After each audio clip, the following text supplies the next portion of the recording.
Those Americans you just heard from are just some of the tens of thousands trying to escape the war zone with limited options by land, sea, and sky.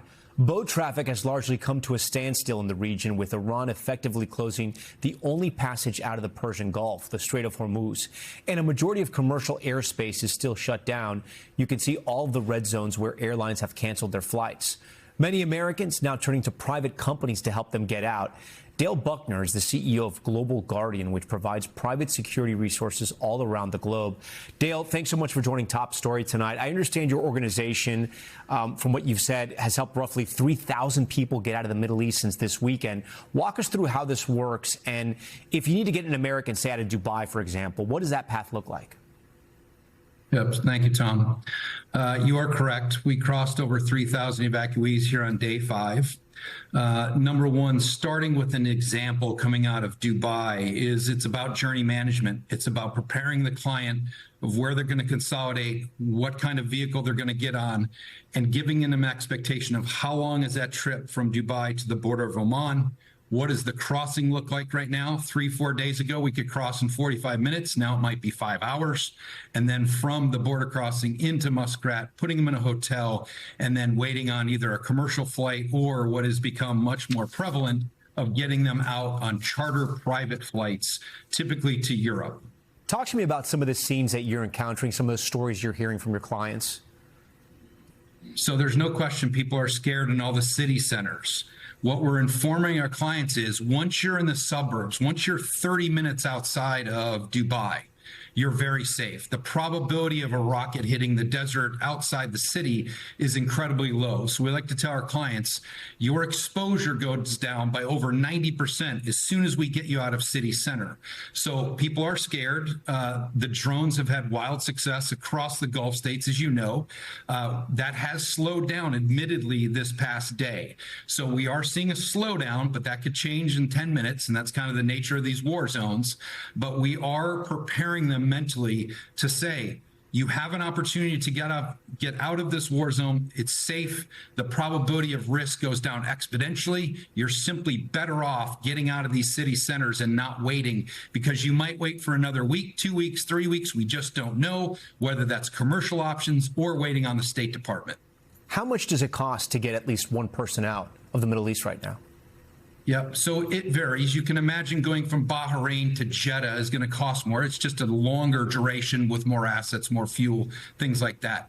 Typically, you're talking anywhere between, call it $15,000 to $25,000, depending on what country, what vehicles, and then what aircraft are being utilized. Okay, but $15,000, $20,000, that includes the flight back to the United States? It depends on the platform. In most cases, it will. Okay. And how many calls are you guys fielding? So you can imagine what we've crossed 3,000 evacuees. To get 3,000 out, we've probably entertained at least 5,000 people. We do think we're going to hit over 5,000 in the next 48 hours. We're now seeing in the first 3-4 days, it really pivoted yesterday, a lot of onesies and twosies up to 20, 25 people at a time. Now we're seeing requests for 400, 1,100, 1,900. So today alone, we're now running entire convoys of buses, and we're bringing in 300-seat aircraft. Our latest aircraft left about an hour and a half ago out of Riyadh, went into Cairo first, and ultimately has landed now in Berlin, Germany.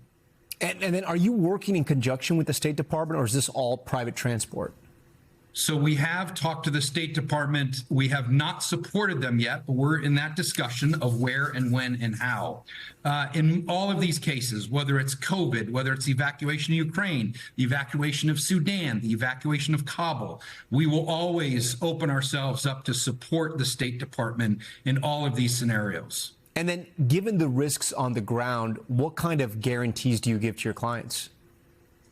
We cannot. And this is the uniqueness of a war zone. I cannot control in Ukraine during Ukrainian evacuations where a Russian MiG might drop a bomb. I can't guarantee where a drone is going. What I can tell you, as I described earlier, is once you're out of that city center, your risk drops by over 90%. And that's really the play here. We have not heard of a single civilian being killed on a highway outside of any city center in the Gulf as of today. The Trump administration is coming under a lot of criticism, saying they didn't prepare enough for their personnel and for Americans that were living in the Gulf region, in Israel, for example, to get out. Is that criticism fair? And how much are you sort of assisting because those plans weren't in place? Yeah. So number one, I would tell the American people, when you think about an employee at an embassy, I worked in the government for 24 years in the military, and I worked out of several embassies and a lot of State Department personnel. You have to understand they are there for a diplomatic mission. They are not there to evacuate tens of thousands of people that get stranded. That's not their job. They're not trained, manned, and equipped for this. And the embassy's value is information, is guidance, and in the rare case, and at some point, I assume when the sky's clear, when the situation is calm enough, they will bring in C-17s. They will bring in charter aircraft at scale.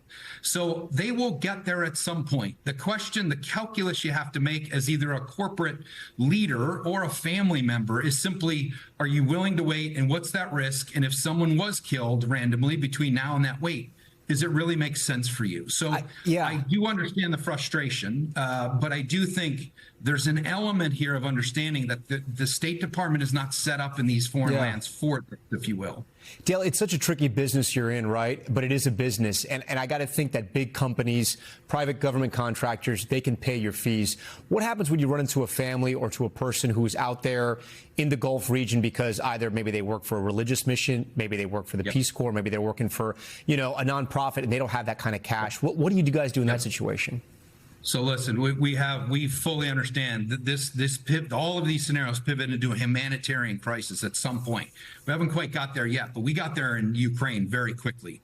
So when we had empty bus seats in Ukraine and we needed to move people out of the capital to Lviv or Lviv, that was very safe. We're going to fill those seats. As we go down this path and we have extra seats on these aircraft, we will go to our clients, and 99% of the time, they will allow us to fill those seats for people that might not be able to afford this or have access to us. So we will cross that threshold. We will coordinate it. We've never had a problem with our clients understanding that either a bus seat or an airplane seat, and in many cases, we can sponsor that as required. Dale Buckner from Global Guardian, we thank you for your time tonight. We thank you for watching, and remember, stay updated on breaking news and top stories on the NBC News app or watch live on our YouTube channel.